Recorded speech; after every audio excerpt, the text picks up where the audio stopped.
तो बच्चों आज हम देखेंगे न्यूटन्स लॉ ऑफ मोशन। तो बेसिकली न्यूटन ने 3 लॉ दिए थे। तो पहले देखते हैं फर्स्ट लॉ। तो फर्स्ट लॉ का स्टेटमेंट क्या है? फर्स्ट लॉ बेसिकली ये कहता है कि if there is any body in motion then it will be always in motion, and if any body is in static condition that is in rest then it will be always in rest until any external force is not applied। Means कोई body suppose कर लो, आप कोई body है, मास m है, तो ये body अगर rest में है, अभी रेस्ट में है, वेलोसिटी 0 है, तो ये हमेशा रेस्ट में रहेगी जब तक कि इस पे कोई एक्सटर्नल फोर्स ना अप्लाइड हो। If we are applying any external force then it will be in motion, otherwise ये स्टैटिक कंडीशन में रहेगी। और इस लॉ को हम इनर्शिया लॉ भी बोलते हैं, इनर्शिया लॉ। तो फर्स्ट लॉ को ही हम इनर्शिया लॉ बोलते हैं। और लॉ ऑफ इनर्शिया बेसिकली यही कहता है कि कोई भी बॉडी है तो अपने स्टेट का अपोज करता है। Means it will be always oppose their state. Means अगर ये रेस्ट में है तो ये हमेशा रेस्ट में रहना चाहेगी, अगर ये मोशन में है तो हमेशा मोशन में रहना चाहेगी जब तक कि कोई एक्सटर्नल फोर्स अप्लाइड नहीं होता है। तो सपोज हम करते हैं कि इसका एग्जांपल देखते हैं, एग्जांपल से समझते हैं कि लॉ ऑफ इनर्शिया क्या होता है। तो आप लोग हमेशा जैसे स्कूल बस में जाते हो या कहीं भी ट्रेवल करते हो, और मान लो कोई एक बस है, ठीक है, कोई एक व्हीकल है, बस है लेट सपोज। तो ये अगर इस रेस्ट में है, इसकी वेलोसिटी 0 है, मींस अभी ये रेस्ट में है, और जैसे बस स्टार्ट होती है, जैसे ही एक्सीलरेट करती है, तो क्या होता है कि हम पीछे की तरफ आते हैं। तो ऐसा क्यों होता है? तो इनर्शिया क्या चाहती है? अभी हमारा कंडीशन क्या था? स्टैटिक था, बस रुकी हुई थी, बट जैसे फोर्स लगा, आगे मोशन हुआ, मूवमेंट हुआ, तो इनर्शिया ये चाहती है कि हम रेस्ट में ही रहें। तो हम इसमें तो इस डायरेक्शन में फोर्स लगा रहे हैं, मोशन हो रहा है, बट हम पहले क्या थे? स्टैटिक कंडीशन में थे, तो फोर्स तो इधर साइड लग रहा है, फॉरवर्ड लग रहा है, तो इसलिए हमें बैकवर्ड एक फोर्स रिएक्शन महसूस होता है और हम पीछे की तरफ जाते हैं। This is basically due to the inertia. Similarly यही केस होता है अगर कोई बस जा रही होती है और अचानक से ब्रेक अप्लाई करता है ड्राइवर, जैसे ब्रेक अप्लाई करता है तो हम आगे की तरफ जाते हैं। तो हम आगे की तरफ क्यों धक्का लगता है हमें?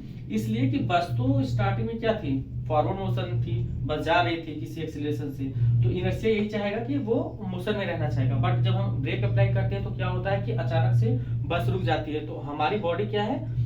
मोशन में है अभी भी, इनर्शिया की वजह से। तो वो इनर्शिया की वजह से आगे जाना चाहेगी। बस स्टॉप होती है, हमारी बॉडी इनर्शिया की वजह से आगे जाना चाहती है, इसलिए हमें झटका सा लगता है, एक फॉरवर्ड स्ट्रोक लगता है। तो ये भी बेसिकली होता है इनर्शिया की वजह से। तो हमने 2 एग्जांपल देखा इनर्शिया का, ठीक है। तो आई होप कि फर्स्ट लॉ समझ में आ गया होगा। देखते हैं सेकेंड लॉ। तो न्यूटन सेकेंड लॉ कुछ नहीं है, बट ये फोर्स को डिफाइन करता है मैथमेटिकली।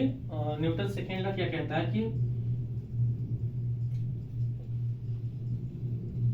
न्यूटन सेकेंड लॉ ये कहता है कि मैथमेटिकली देख लेते हैं हम।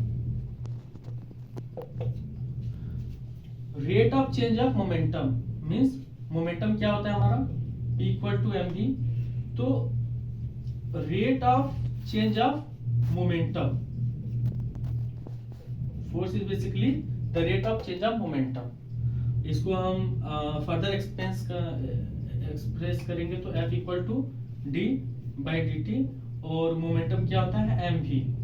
तो यहां से हमें मिलता है मास, हमें पता है कि मास क्या होता है? कांस्टेंट होता है।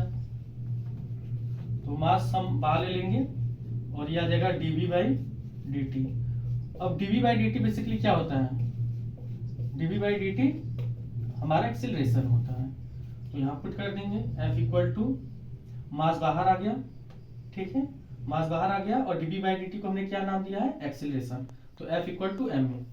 तो Newton second law state that the rate of change of momentum is our force applied on any body.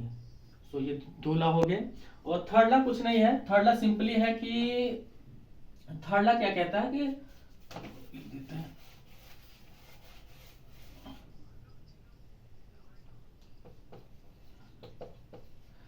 Third basically state that there is an equal and opposite reaction for any action. Means अगर हम कोई action force दे रहे हैं किसी भी चीज पे, तो हमें एक रिएक्शन फोर्स मिलता है। वो क्या होता है, इक्वल होता है। जितना फोर्स हम अप्लाई कर रहे हैं उतना ही होता है, बट अपोजिट इन नेचर होता है। नेचर क्या होता है, नेचर क्या होता है, अपोजिट। इसका बेस्ट एग्जांपल है, जैसे मान लो अभी हमने इस पे फोर्स लगाया, तो हमने फोर्स लगाया कितना, मान लो 5 न्यूटन का, किस पे, वॉल पे।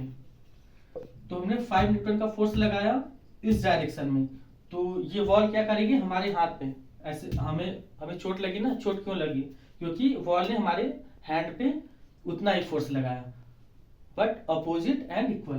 तो उतने ही अमाउंट का, उतने ही न्यूटन का हमारे हाथ पे चोट लगी। तो यही है, जैसे हम कोई बॉल भी फेंकते हैं तो बॉल हिट करती है वॉल पे और उसके बाद हमें अपोजिट आती है। तो अपोजिट क्यों आ रही है, क्योंकि वॉल भी उस पे उतना ही न्यूटन का फोर्स लगा रहा है। तो बेसिकली न्यूटन थर्ड लॉ यही कहता है कि every action has equal and opposite reaction.